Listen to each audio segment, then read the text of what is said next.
Well, it's January, and that can only mean one thing for darts fans after the World Championships, and that's Q-School.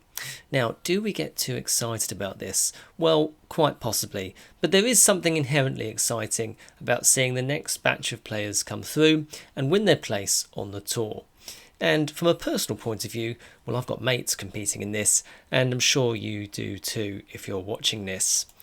In 2022, the most successful of the Q-School graduates is, of course, Josh Rock, while in 2021, 9 players who won cards are now in the world's top 64 and have kept their place on the tour as a result. This includes Martin Schindler, Raymond van Barneveld, who I'm sure you've heard of, and Alan Suter, who are all either in or close to the world's top 32. So not bad then.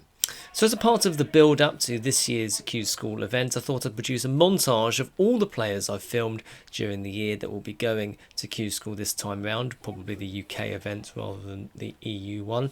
And we'll also be hearing from a few of them as well, as I caught up for a chat with them at some local events that I've been to. First up then, we have Ben West and Thomas Lovely, which was filmed at London versus Lincolnshire just a few weeks ago. And this is actually the highest average I've captured on film this year, with Lovely recording a 93 average to win the game. His father Eddie has just been on the tour and will be in stage 2 of Q-School as a result, so a good darting pedigree in the family. Thomas reached stage 2 of Q-School last year with 6 wins in stage 1 and then played just the 60 matches on the Challenge Tour all last year. He'd finished 30th on the Order of Merit, which is very impressive, and he did pick up a win over Danny Van Tripe as well, who would finish 3rd on the Order of Merit and win a place on the tour. So that's a great scalp for Lovely, and he's definitely one to watch. And you can see who he's playing there, Ben West from London, and I caught up with him recently at Morden. Well, our next guest on this Q-School special on the weekly Darts Cast is Ben West. And Ben, you're heading to Q-School. I think this is your 3rd? It's my 3rd time now, yeah. It's number 3 now, yeah. Is this the strongest you've felt going into it? Yeah, well, mainly I'm more prepared this time than I have done for the other 2 times. I've been going to competitions for since the last Challenge Tour. Every weekend, barring one, I've done a competition. Some have gone really well, some haven't, but that's darts for you. And what's the difference in your game, do you feel, going into this one compared to previous years? What have you learnt from those previous experiences? Practicing more, I think, has helped my game. Because I've been going to competitions, it's made me get on the practice board and, preparing better as well, pretty much, and just, getting more experience, because to do Q-School, you need that under your belt, really, if you want to survive Q-School, pretty much. And you did stage 1 last year, and you've got off to a flying start, and then just missed out on stage 2 in the end. What do you feel when you think back on that experience? Yes, the first day I played really well. I don't think I averaged anything under 86. I beat Graham Hall, Josh Richardson that day as well, and I played really well. I lost to Daniel Lowbury, but he played well in that one. And then I thought, all I needed to do was win one more game, and then it just didn't happen for me. But, I think, that's darts though. Again, like I said, I played really well the first day, and then it just didn't happen for the last 2 days. But hopefully this year, it'll go a lot better than that, I'm hoping. Yeah, it's a very tough just to get out of stage 1, isn't it? Absolutely. Yeah, it's very tough. I think the first day, because I got really far, I think I was 2 games away from qualifying automatically anyway, and that took a lot out of me. I think it takes a lot out of you when you do the darts tour. Challenge Tour, county.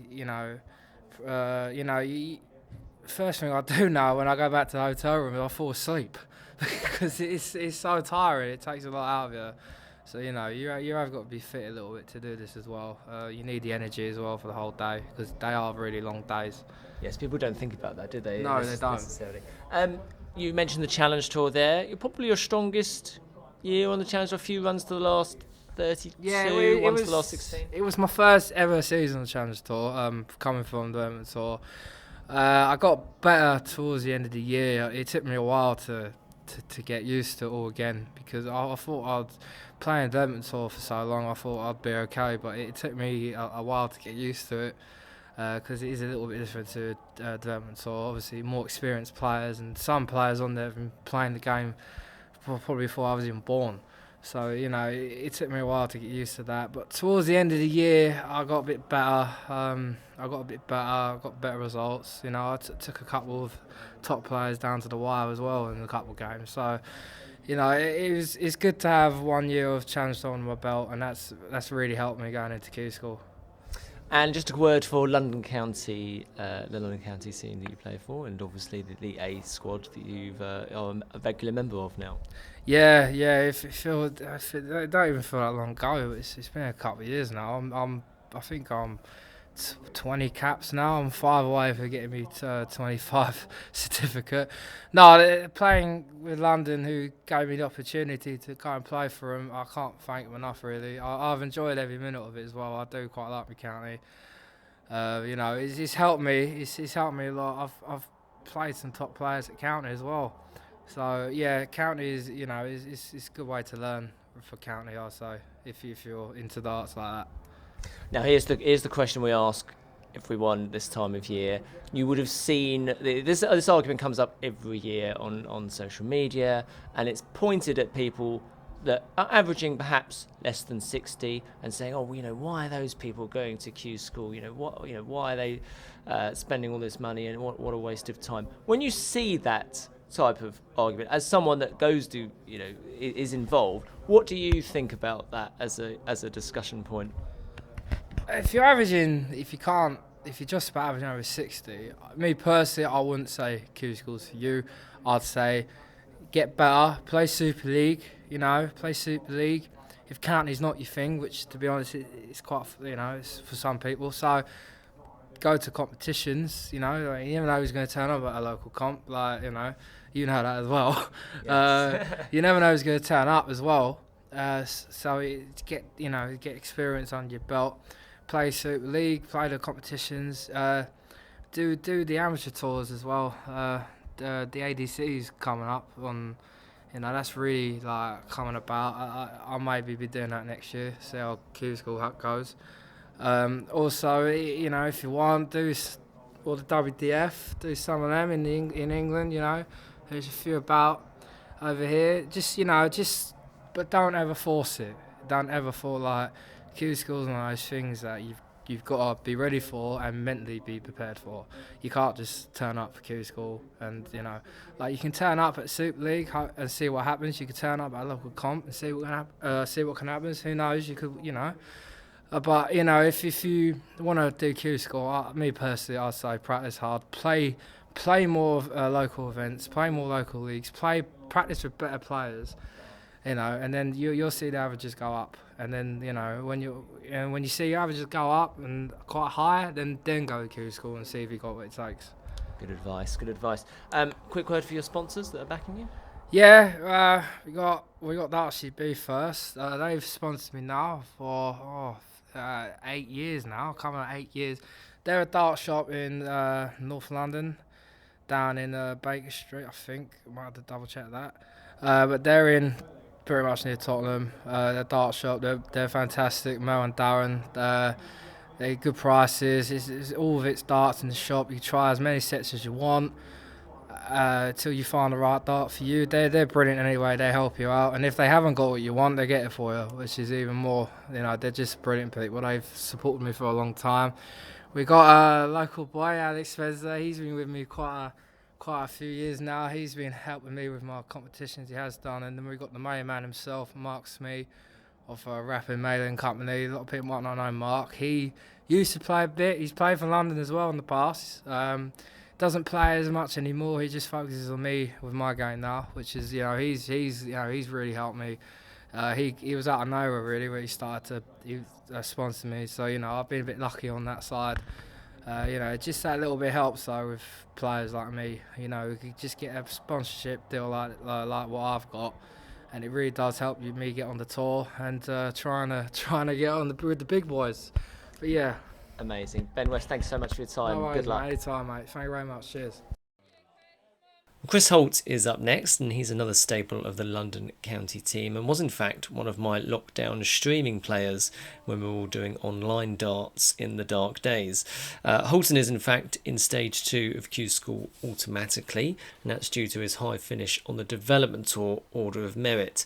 He finished 16th, but 6 players above Holt are tour card holders, and 2 of them, of course, won tour cards, so he would be the 8th highest finisher on the development tour and therefore lines up in the second stage. So it's great darts that's got him there. He's played 80 matches on the development tour this year. Deary me, that's exhausting in itself, isn't it? He was a runner-up in the very first event of the year and, of course, played in the World Youth Championship.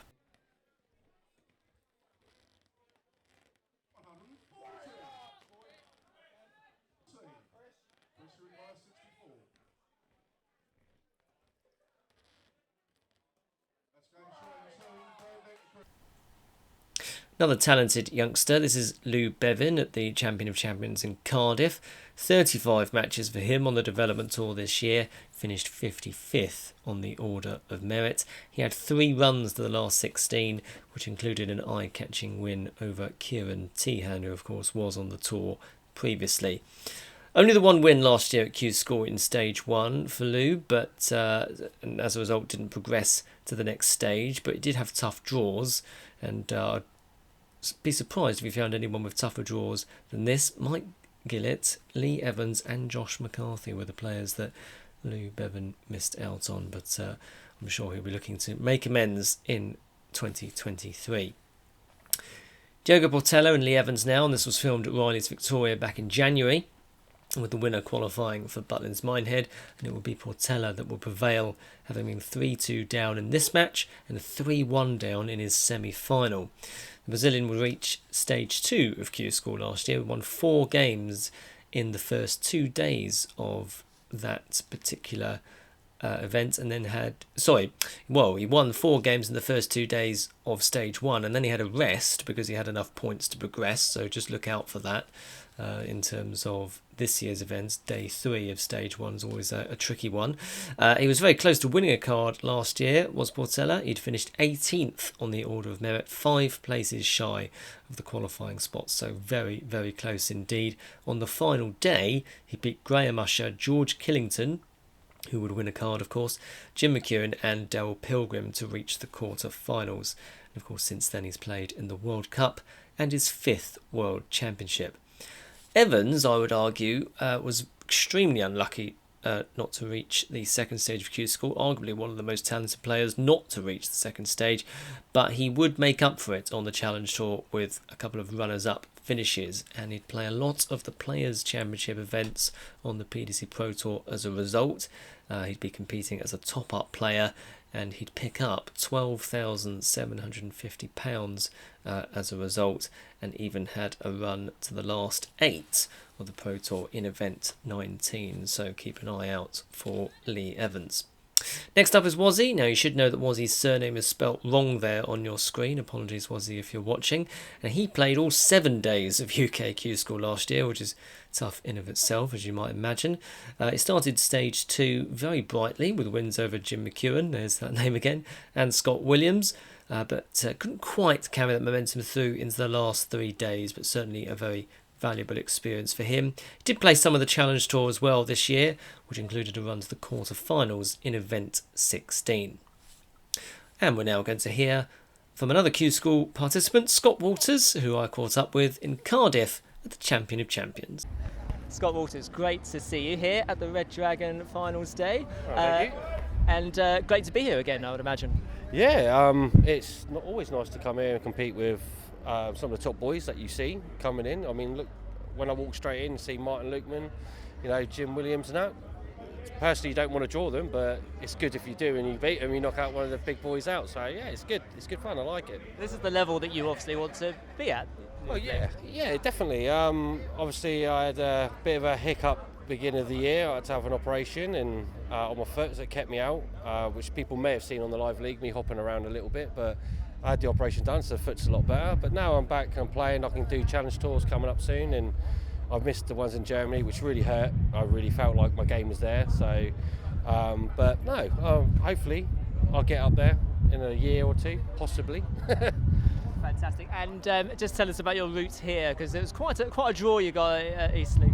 Oh yeah, oh wow, Eastleigh, that was a tough field, that was, of players. I mean, beating Chaz in the final, which was, to me, a bit lucky. I mean, Chaz missed 3 match darts at tops, which I normally would never put Chaz to lose, but he sort of rushed him a little bit and gave me the edge and I took the leg.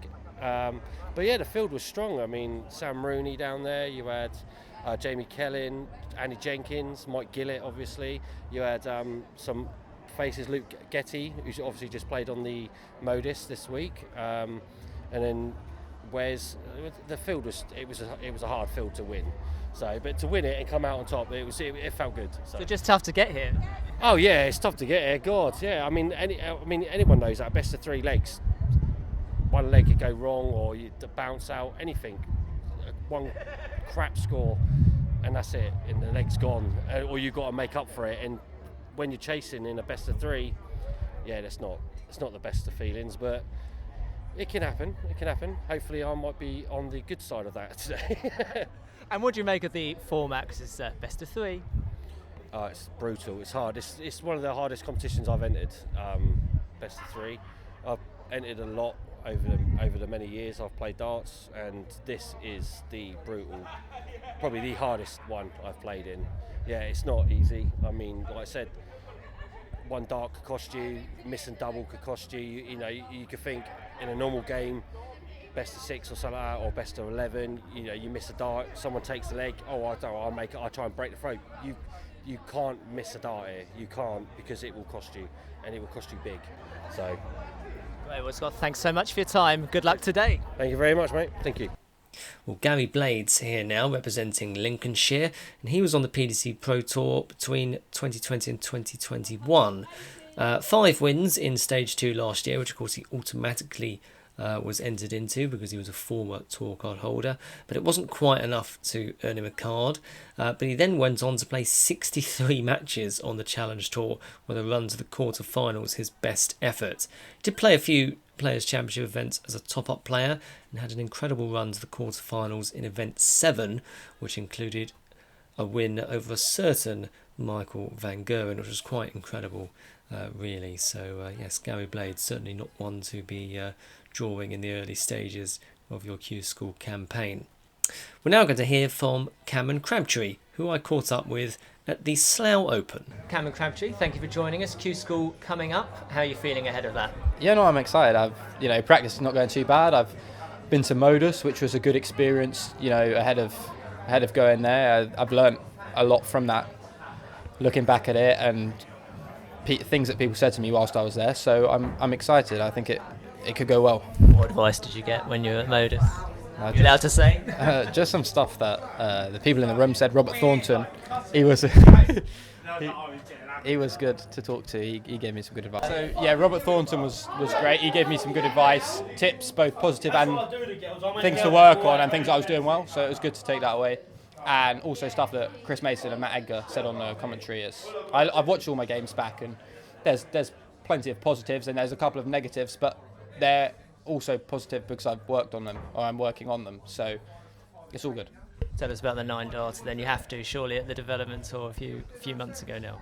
Yeah, well, I was playing Nathan Girvan in Leicester. It was I was playing awful. I think I averaged about 50 in the leg before, and I thought, I hit a 180, and whenever I hit a 180 I always think, 9.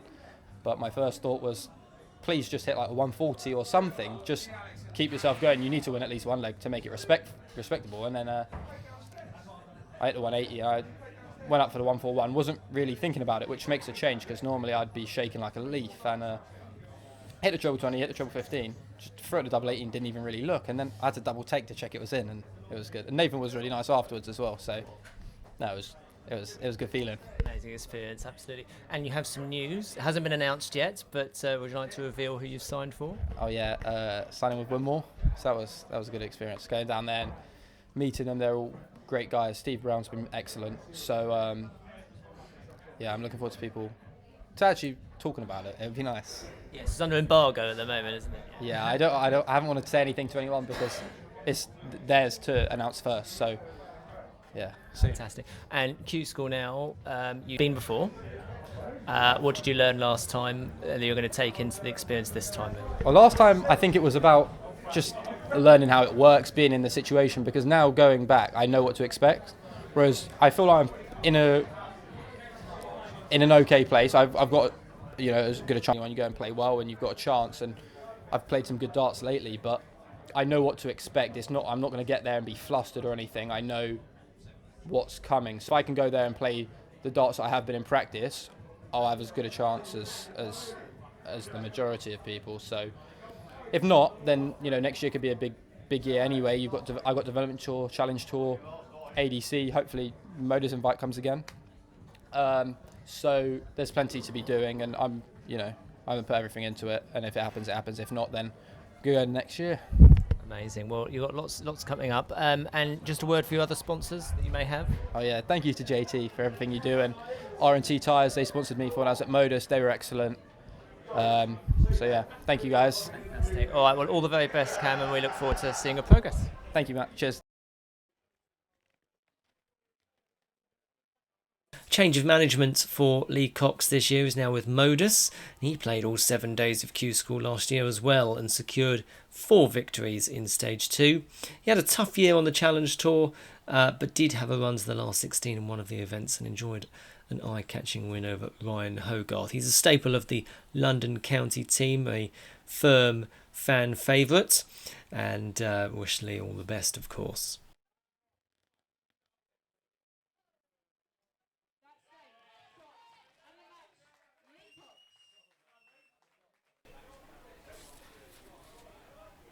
Now, I'm fairly certain that Will Buckman is going to Q-School, but if he isn't, just ignore this.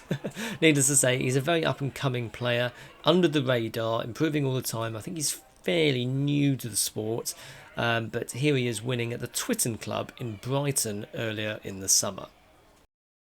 Well, here's Stuart White in action at Riley's Victoria in a UK Open qualifier in January. This is the semi-final, and he was in fact within one leg of reaching the final of this competition, and he would have played Lee Evans for a place at Butlins Minehead.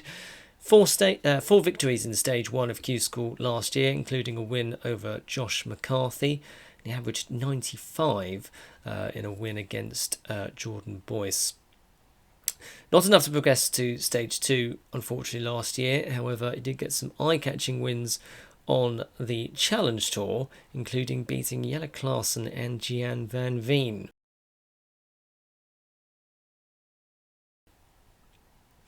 Well, here's Chris Hogg. This was filmed in the Individual Darts League on the 2nd of January this year, or in 2022, the very first stream of the year. Back in Morden. He's a Surrey County player, does very, very well locally. It's where I'm based, and on this filming he would go on to win the Cup and the Grand Final. 180! And last but by no means least is Dal Pilgrim, who is another mate of mine, so any journalistic impartiality is thrown swiftly out of the window, as you might imagine. And this is actually the best leg I've filmed this year, and quite typically the camera wasn't in focus, which is just flipping typical, isn't it? But there we go. This was actually the plate competition that you're watching here, so it's a best of 3 legs. That was actually a quiz question answer, so who finished top of the averages of the Pro Tour and Challenge Tour this year on Dart Connect? Well, the answer is Darryl Pilgrim. Now, of course, he did only play 1 game in the Pro Tour, but it still counts. Got it on a mug for him. He won 8 games in Q-School Stage 1 last year. That would comfortably see him through, and he'd play all 7 days, of course. But he would miss out in Stage 2. Just couldn't quite get enough points together to get a card. He was very close the previous year, where he was just 1 point shy. He'd played 58 matches on the Challenge Tour. It was his best year on the Challenge Tour this year, and that would include 2 quarter-finals and a semi-final appearance. Well, there's an in-depth look at the players that I've managed to film this year. Thank you to all of them, of course, for letting me film them. Much appreciated.